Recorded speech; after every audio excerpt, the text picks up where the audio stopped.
Hey team, Andre from High Performance Academy here. Welcome along to another one of our webinars. And in this webinar, we're going to be diving into some of the key elements with the Mitsubishi 4G63's oiling system. And oil control problems with just about any performance engine can spell catastrophe pretty quickly. There are some key aspects with the 4G63 engines that you do need to keep in mind if you want an engine that's going to deliver a long and healthy service life. So we're going to dive into some of those particular topics. A lot of the stuff that we'll talk about as well doesn't really actually cost any money to go ahead and modify. So some free gains there, and we'll jump into that at the end of our pre-show. And we're going to start by just going over what's been happening around HPA Labs over the last couple of weeks since our last webinar. And we'll start with the current giveaway that we do have running. I'll head across to my laptop screen here. I'll get Luke to drop a link into the comments that you can all follow to get to the same place. It is just hpacademy.com/giveaway. So this is perfect for any of you budding engine builders out there. We know that when it comes to building your own engines, there are a few key tools that you are going to require in order to be able to do the job properly, particularly if you want to get into measuring up all of your clearances and making sure that everything there is perfect, rather than relying on your machinist getting these right. So I'm talking here about tools such as a precision micrometer set, also a dial bore gauge. There's a few other key tools that are really useful as well, such as an electric ring file, particularly one that has a dial gauge on it so you can more accurately remove a specific amount of material. We've collected all of that equipment together thanks to the team at ProForm over in the US, and we are packaging all of that up with our engine building starter package. And total value on this giveaway, $2,000 US. There is 18 days left for the giveaway to run. So again, you can follow the link that Luke will drop into the comments to get your name into the draw. There's a few other tasks that you can complete as well that will give you a few more entries into that. So jump on that if you are interested in building your own engines. It's going to save you a lot of money. Now, I just wanted to do a bit of an update on our SR86 as well. Last time I ran a webinar, I was in the midst of doing some testing on it. It's been a long time coming, but basically we had to do a complete rethink on the cooling package for the whole car. We were struggling the last time we raced it, even at a sprint race, with the temperatures climbing over 6 or 8 laps, which is obviously not a really good sign if we're considering competing in a 1 hour long endurance race. There were some reasons behind this. One of them was that at the time I ran the car at the sprint series, the outlets from the gearbox as well as the engine oil coolers weren't complete. So that meant that getting air into the coolers was fine, but getting it out the other side, which is obviously just as important, it was a little bit convoluted and a little bit restrictive. So anyway, we got a test done a couple of weeks back, and everything so far is looking pretty good. Admittedly, air temperatures, given that we are in the midst of winter now, we're working on our favor in order to keep everything cool. I think we're about 7 degrees C ambient temperature, but over about 40 minutes of hard running, basically our oil temperature and engine temperature stabilized after about 5 laps and never budged, which is really promising. The gearbox temperature was still climbing a little bit, but definitely not anything alarming, up to about 113 degrees C. So yet to see what's going to actually happen, first of all, when we're running in traffic and don't have direct airflow into the cooling package, and also what's going to happen when we actually get into the race series, which is starting around about springtime. Obviously, we're expecting some slightly warmer temperatures than what we've got at the moment. So we're hoping to get back to the track this week as well to do some more testing. Basically, we have a full aero package to go on the car, including a front splitter, a flat underfloor, a rear diffuser, and a rear wing. The aim here, of course, is to try and get some downforce out of the car, but we wanted to basically iron out the rest of the bugs that we had with the car first and make sure everything was basically doing what it was told before we tried to add a little bit more complexity to the car. So I just want to jump over to my laptop screen and I'll show you a little bit about what's going on here. Foolishly, I don't actually have a photo of the front splitter fitted, but this is the underside of the front splitter, and in particular you can see this section here, which I'll just circle. which is designed to basically create a low pressure area underneath the car. I've got those strakes as well, which look worryingly fragile, I'd say, with our propensity to run curbs, but we'll see, which obviously act to deflect the air or direct the air as well. So that's the splitter. Then we've also got the rear diffuser. All of this was purchased from Top Stage, so this isn't sort of just a show car package. This is actual proven aero equipment that has been designed properly and has also been proven to actually give downforce. So that's a really important consideration there. There's a lot of wings available out there on the internet, and they're obviously not all created equal. So we've got the rear diffuser there, which we can see Jimmy and Brandon are basically just getting ready to offer up to the car. This was an early mock-up of one of the uprights for the rear wing, and this is another area with aero that is so easy to overlook. I see a lot of professional teams basically don't really take into account exactly how much downforce a properly designed rear wing can generate at maybe speeds upwards of 200 kilometers an hour, and mounting it solidly is just so critical. It should go without saying, but time and time again I see rear wings that are just mounted to the deck lid of the rear boot, so not really going to work that well, because of course it's going to flex the component that it is mounted to. So what we've done, you can see in this photo here, there is a rear crash bar that we fitted after I was rear-ended by a BMW race car in our first event. So that's pretty solidly mounted to the chassis rails. We've also got for the rear diffuser, you can see this aluminium section here, which has been milled out, and that basically mounts to the diffuser, and then of course allows us to mount that to the chassis. Part of the mounting of this as well, all of the components are from Top Stage, and they did give us quite a lot of information about how it should be mounted in terms of the height above the track surface. That's quite critical for the underbody aero. Some of this can be quite sensitive to ride height changes as well. So from memory, I think we're looking at about a 65mm ride height to the underbody there, to the underside of the diffuser and the front splitter. And obviously there we've got a laser level that's being used just to make sure that everything is mounted perfectly central to the car. Now, getting these components on and off in a hurry, particularly with the front splitter, which is going to have to come off and go back on every time we put the car on a trailer because it is so low, that obviously requires some thought. So our machinist and fabricator Jimmy basically made up these little alloy sections here, which bolt to the frame for the rear diffuser, same basically going on with the front splitter, and then there's a couple little bosses that he's made up which get welded into the rear subframe. So the idea is that they can just be offered up and slid into those bosses, and then there's a mount at the back that bolts up to that rear bash bar, so relatively pain-free to fit and remove those components.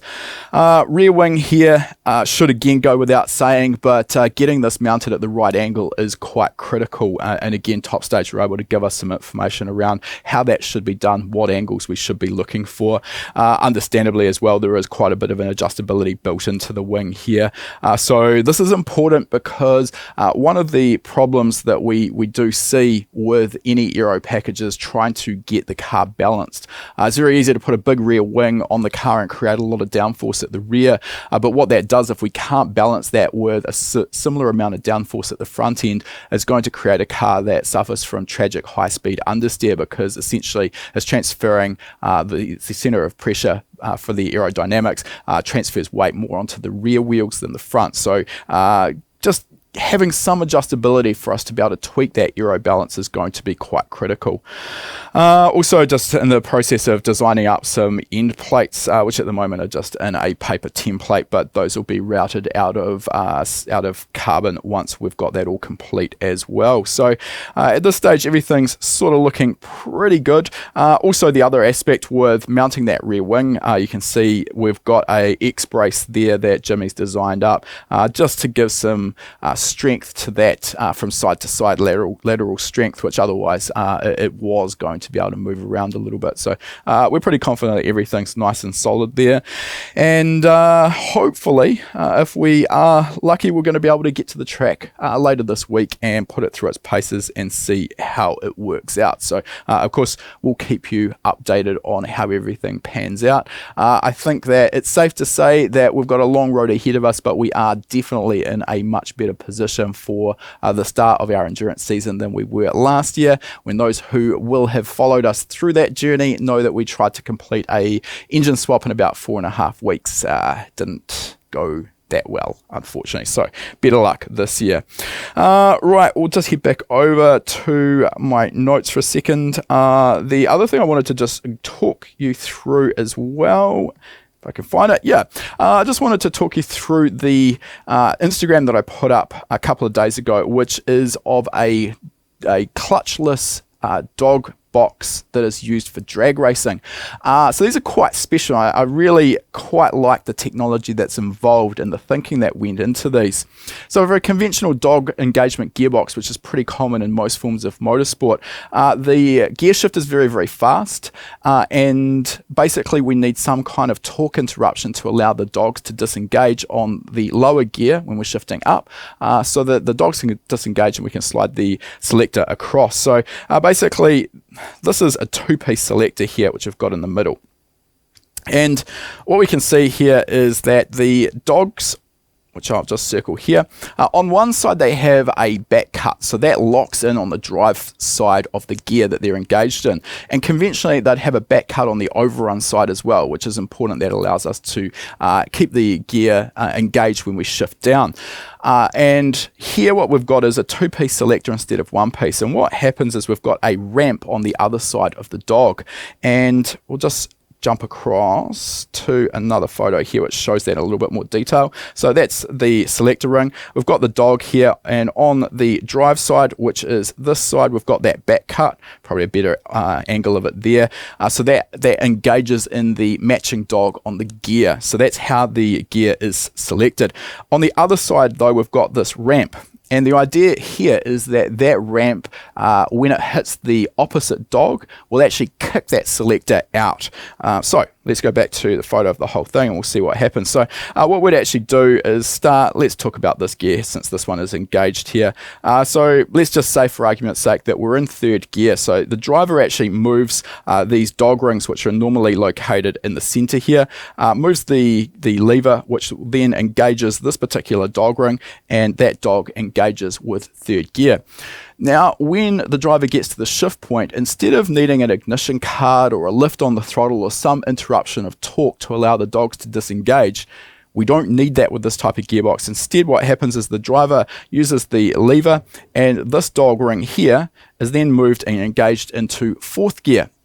So what we've actually got is a situation where we've got two gears simultaneously engaged. We've got third gear and fourth gear engaged, and normally that doesn't end well. However, when we go from third to fourth gear, what happens is that once these dogs here are engaged, the whole gear set actually ends up speeding up. And what happens with these guys over here is that will then speed up, and the dog on the gear will end up hitting that ramp, and it kicks that selector out of gear. So what this means is, for drag racing, we've got seamless shifting. We don't need to use the clutch to shift. We don't need a torque interruption. So this allows for faster uninterrupted acceleration. Downside is only any good for drag racing because we can't shift down through the gears. So problem with this style of gearbox is, if you have a bad pass, maybe the car gets loose and you have to lift, generally what's going to happen as soon as you lift, the gearbox will kick itself out of gear and you're back into neutral, and the only solution there is normally you have to come to a stop, reselect first gear, and your run is aborted. But just thought there was an interesting technology and how we can end up getting seamless shifting. Now, just a little shout out to our podcast as well. If you've been hiding under a rock and you don't know we've got a podcast, well, Guess what? We do. We release a new episode every Tuesday. You can find all of the information and where to listen at hpatechtalk.com. Basically, you can find HPA Tech Talk podcast, though, anywhere you would normally listen to podcasts. In this particular episode released this week, we are talking to Kyle from Calford Cams here in New Zealand. We actually had to go all the way over to PRI in Indiana Indianapolis in order to actually interview him, but we went through the process that Calford used to design a new cam, specifically this one for the brand new, or what was brand new then, A90 Supra. So if you're interested in learning about that, go and check it out, and if you leave a review, you'll also go into the draw to win an HPA t-shirt, which we draw every month. Lastly as well, before we move on, we have got another one of our YouTube video releases, which I personally found really interesting. So this is all about race telemetry. This again is something we shot back at PRI, back when we were allowed to travel. Telemetry is something that you obviously see a lot of professional motorsport teams rely heavily on. If you've ever watched any F1, you'll see the teams intently staring at monitors on the pit wall while their drivers are out on track, and it allows us the ability to analyze all of the data coming from the car in real time live. So here we talked to Ty Anderson, who he actually works for Motec over in Australia, but he's actually an ex-F1 data engineer as well. So if you're interested in getting a little bit more insight into that, check that out on our YouTube channel. If you haven't already, subscribe to our channel. If you like the video, please give us a thumbs up, and if you've got any questions, feel free to ask those in the comments. All right, just a last reminder as well, that giveaway that we're running, the engine building toolset from ProForm, our engine building starter package, $2,000 worth of value, 18 days left to get your name into the draw. And again, I'll get Luke to drop a link in the comments that you can follow if you want to make that purchase. Actually, one last thing I just remembered as well. It is HPA's birthday this month, and we are running a 2-week long sale on all of our courses. So if you are interested in any courses, maybe you had something on your mind that you're pretty keen on purchasing, but maybe you didn't quite have the budget there, we have got 50% off every course, but that is only for the next 2 weeks. And I will apologize if you're watching this after the event in our YouTube archive. You might have missed the boat on that, but for those who are watching live, jump on that. It is a great deal, and it's only for 2 weeks. All right, thanks for watching. Give me a few moments and we'll get started with today's lesson. If you like that video, make sure you give it a thumbs up, and if you're not already a subscriber, make sure you're subscribed. We release a new video every week. And if you like free stuff, we've got a great deal for you. Click the link in the description to claim your free spot to our next live lesson.